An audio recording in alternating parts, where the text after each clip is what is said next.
우리의 삶의 이유가 되시는 하나님께서 말씀을 나누는 자나 듣는 자 모두에게 깊이 만나 주시기를 주님의 이름으로 간절히 기도합니다.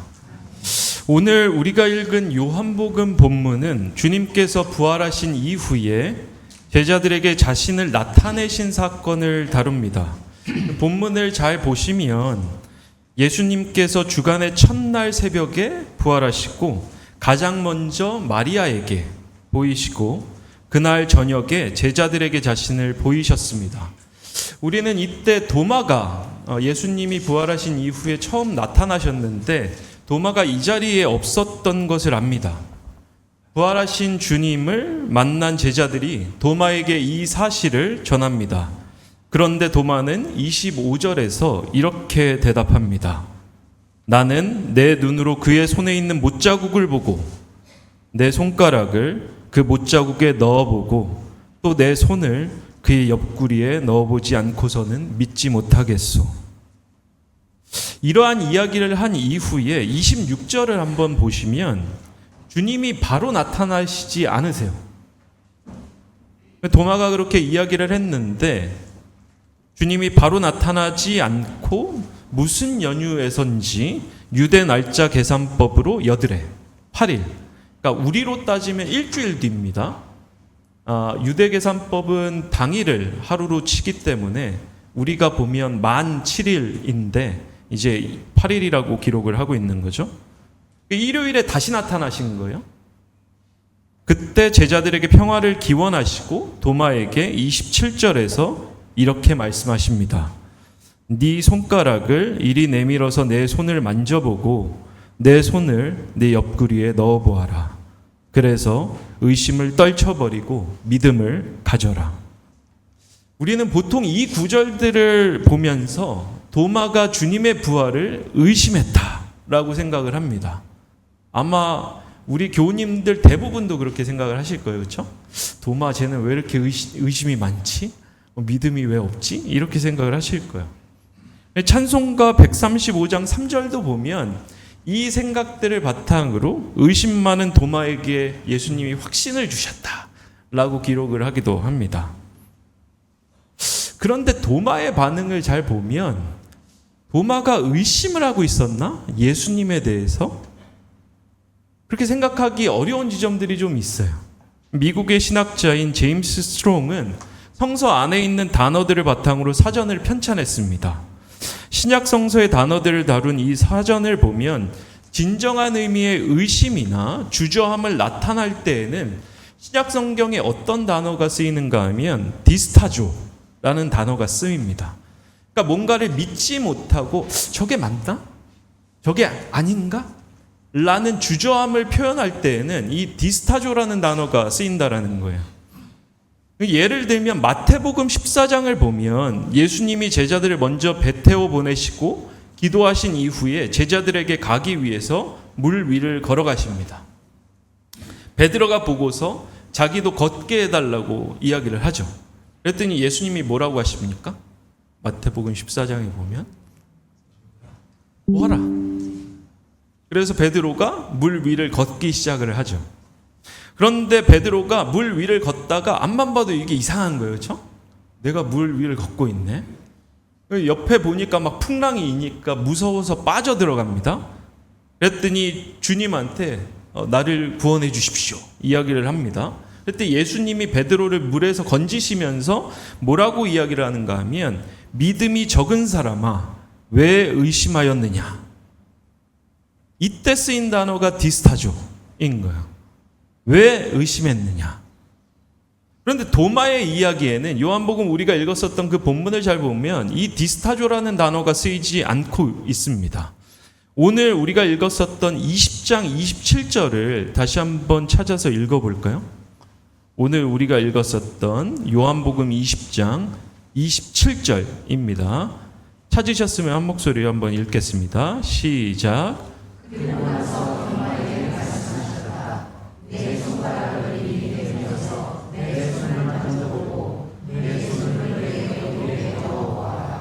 그래서 의심을 떨쳐버리고 믿음을 가져라. 아멘. 이 마지막 구절에 보면 의심을 떨쳐버리고 믿음을 가져라 라고 이제 번역하고 있지만, 이게 의심이라고 한국어는 번역하고 있는데 이 의심이라는 단어가 아닙니다. 실은 믿지 아니하지 말고, 그러니까 믿는다의 부정형인 거예요. 왜 의심했느냐가 아니라 왜 못 믿느냐 였던 거예요. 믿지 아니하지 말고 믿어라. 이렇게 본다면 이게 과연 도마가 예수님을 의심하고 있었던 건가? 라는 거에 대해서 좀 생각해 볼 필요가 있는 거예요. 그리고 도마의 성품과도 잘 안 맞아요. 예수님을 의심한다라는 건. 왜 그럴까? 요한복음 11장을 보면 예수님이 유대로 가시겠다고 이야기를 합니다. 11장을 한번 착 찾아서 슥 보세요. 요한복음 11장을 보면 1절에서 한 8절까지 이어지는 그 대화들을 통해서 예수님이 유대로 가시겠다고 이야기를 하거든요. 그랬더니 제자들이 11장 8절을 보면 예수님을 말립니다. 왜 말리죠? 유대로 가면 돌로 쳐서 죽임을 당하실 수도 있으니까 거기 가면 위험하십니다 라고 이야기를 하는 거예요. 근데 제자들이 그렇게 말리는데 도마만 유독 16절에서 뭐라고 이야기를 하는가 하면, 그 말리는 제자들에게 우리도 같이 가서 죽자. 그러니까 예수님이 유대 땅으로 가서 자신에게 주어지고 있는 그 십자가를 짊어지려고 했을 때 모든 제자들은 말렸지만 도마는 말리지 않았어요. 우리도 같이 가서 죽자. 예수님과 함께. 도마의 성품은 의심하거나 자신의 이익을 위해서 주저하거나 그랬던 사람이 아니었던 겁니다. 도마만 유독 우리가 예수님과 함께 죽어야 된다라고 이야기를 했던 사람이었던 겁니다. 도마는 자기에게 주어진 증거가 없다면 믿지 않는 경험주의자였습니다. 주님을 의심했던 자가 아닙니다. 29절에 나를 보지 않고도 믿는 사람은 복이 있다. 이게 도마한테 하시는 말씀이 아니라 요한복음의 독자들에게 하시는 말씀이었던 거예요. 너희들은 도마와 같이 보지 못하고 믿고 있지만 너희들은 복이 되다, 복되다 라는 걸 이미 예수님이 아시고 이 구절을 말씀하셨던 것입니다. 만약 의심하는 자, 도마가 흔들리는 사람이었다면 제자들의 그 이야기를 들었을 때 이 자들이 미친 것이라고 이야기하면서 그 자리를 떠났을 겁니다.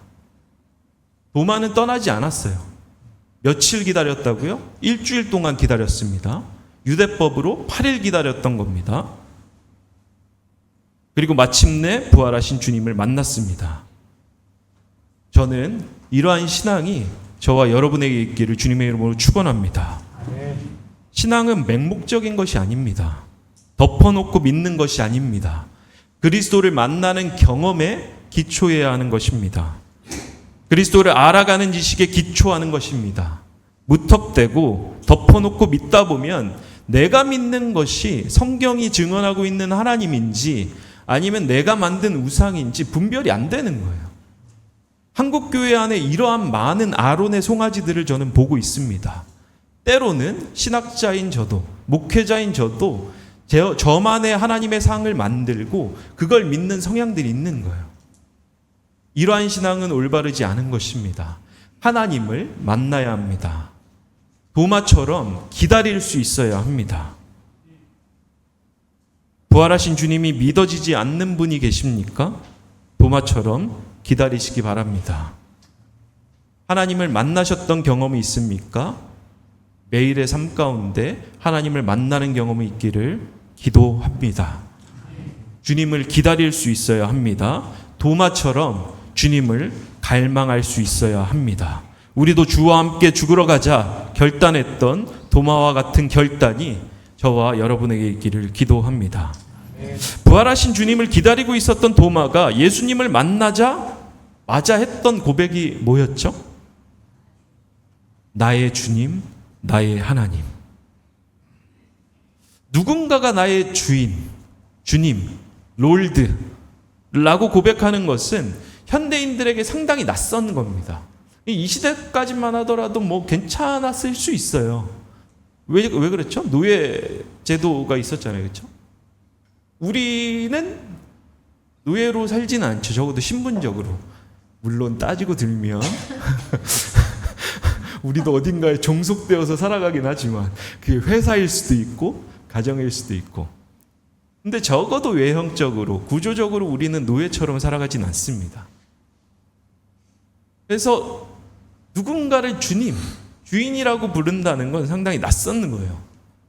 더불어서 우리는 포스트 모더니즘 문화권 안에서 살기 때문에 쉽사리 내 삶의 중심은 나라는 생각을 자연스럽게 학습해 왔습니다. 그런데 어떻게 보면 이제 이 신앙을 벗어나 있는 그러한 사주 안에서는 하나님조차도 주인으로 고백하기 어렵게 만드는 분위기들이 있는 거예요. 그런데 도마의 고백은 예수님을 만나자마자 나의 주님, 나의 하나님이라는 고백이었습니다. 도마의 이 고백은 우리가 지난번에 요한복음 1장을 다뤘을 때 선언되었던 것에 대한 응답입니다. 제가 요한복음 1장 1절을 다루면서 이게 창세기 1장과 대응한다라고 말씀을 드렸었죠. 요한복음 1장은 태초에 말씀이 계시니라. 말씀이 하나님과 함께 계셨고 그가 곧 하나님이셨다라고 증언하고 선포했습니다. 그것에 대한 반응이, 그것에 대한 피조물적인 응답이 도마의 고백인 거예요. 요한복음서 기자는 그걸 의도해 놓고서 양말미에 강조하고 있었던 것을 볼 수가 있습니다. 주님으로 번역되고 있는 헬라어 단어는 퀴리오스인데 이 단어는 구약 성서 안에서 아도나이라는 히브리어와 대응되고 있습니다. 헬라어는 퀴리오스, 히브리어는 아도나이. 이게 무슨 뜻이다? 주님. 그래서 우리 중세 때 기도, 그러니까 종교개혁이 일어나기 전에 중세 때 했던 기도 중에 히리에 일레이선이라는 기도가 있습니다. 주님, 우리를 불쌍히 여기소서. 그러니까 만약에 기도가 잘 되지 않으실 때에는 이 기도만 반복하셔도 돼요. 교회 전통 안에서 이렇게 고백하고 기도해왔으니까. 히리에 일레이선. 주님, 나를 불쌍히 여기소서. 그때 키리에가 이 퀴리오스의 혹격인 거예요. 얼마나 많이 배워갈 수 있는 교회입니까? 그렇죠? 성서 개관도라는 얘기인 거예요, 이건. 그러니까 헬라어 단어는 키리오스고 구약 성경의 히브리어 단어는 아도나이였습니다. 근데 유대인들은, 이스라엘 사람들은, 성경의 기자들은 야훼 하나님, 우리 하나님의 이름이 여호와, 야훼잖아요. 야훼 하나님의 이름이 너무 거룩하다고 생각했기 때문에 이 단어를 야훼 하나님의 이름을 함부로 부르지도 못했고 쓰지도 못했어요. 그래서 그 야훼라는 하나님의 이름이 적혀야 되는 그 성경의 부분들에 아도나이라고 바꿔서 기록했던 것들을 볼 수가 있습니다. 그래서 영어 성경이 있으시면 간혹 가다가 영어 성경 번역을 읽는데 롤드라고 쓰여 있는데 LORD가 다 대문자로 쓰이는 부분들이 있을 거예요. 그게 아도나입니다. 그게 원래 야훼라는 이름이 쓰여 있던 자리들인 거예요. 근데 이스라엘 사람들은 우리 하나님의 이름이 너무 거룩하다고 생각했기 때문에 함부로 그 이름을 적지 못하고 아도나이라고 대체해서 써놨던 거예요. 그만큼 하나님을 향한 그 신앙과 하나님을 향한 그 경건함이 얼마나 진중했는가를 볼 수가 있습니다. 우리도 하나님을 그렇게 진중하게 진지하게 섬겨야 될 줄로 믿습니다. 요한복음 저작의 시기와 배경에 대해서 신약학자들 사이에 논쟁이 좀 있는데 크레이그 키너와 톰 라이트 같은 신약학자들은 이 복음서가 로마 제국의 11대 황제였던 도미티아누스 통치 기간에 기록되었다라고 보고 있습니다. 그 배경을 하고 있었다라는 거죠. 이 도미티아누스 황제는 어떤 사람이냐? 로마의 황제 숭배 전통을 부활시켰던 사람입니다.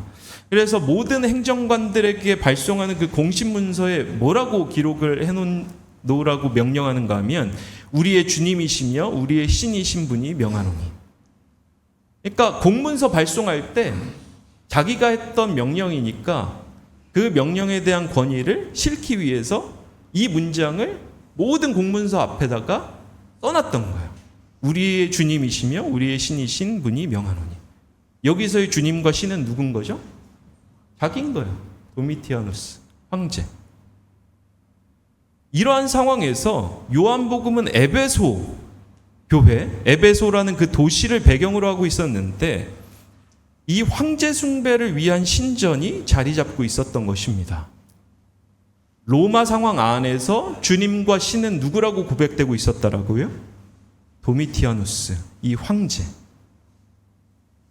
요한복음의 기자는 이 상황 가운데서 도마의 고백을 기록했던 겁니다. 무슨 말입니까?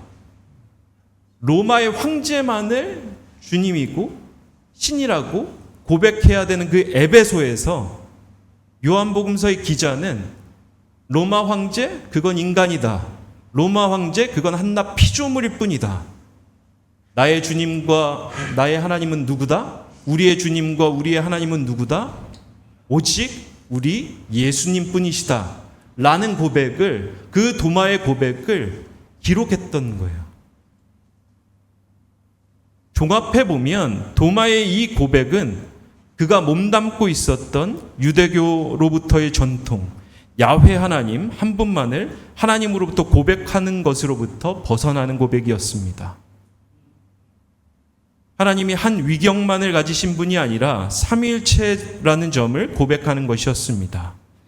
요한복음의 독자들에게 도마의 이 고백은 황제 숭배를 강요하는 제국의 압제를 뚫고 자신의 목숨과 기득권 모두를 걸고 해야 하는 고백이었습니다.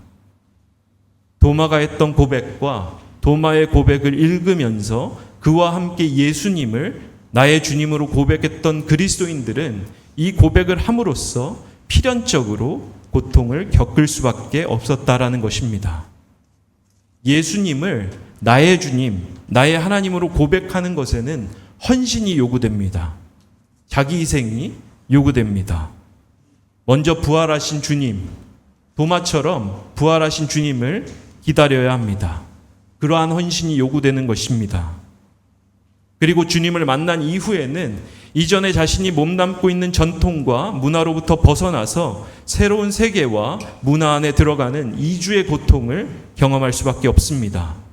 내가, 우리의 삶의 중심이 나, 우리라는 그 문화와 세계로부터 벗어나서 우리 하나님만이 우리의 주님이시요 우리의 하나님이라는 그러한 고백으로 넘어갈 수밖에 없는 것입니다. 마지막으로 그 이후에 어쩌면 에베소의 그리스도인들이 그러했듯 우리에게 있는 기득권과 생명 또한 내려놓아야 하는 결단 또한 필요할지도 모릅니다. 그럼에도 예수님을 나의 주님, 나의 하나님으로 고백하시겠습니까? 도마처럼 기다리고 에베소 그리스도인들처럼 고통받고 우리가 몸담고 있는 그 세계와 문화로부터 벗어나서 우리 삶의 중심이 우리가 아니라 하나님이라는 그 고백이 이루어질 수 있겠습니까? 그런 삶을 향해 걸어가는 저와 여러분이 되시기를 주님의 이름으로 축원합니다. 말씀을 묵상하며 잠시 기도하겠습니다.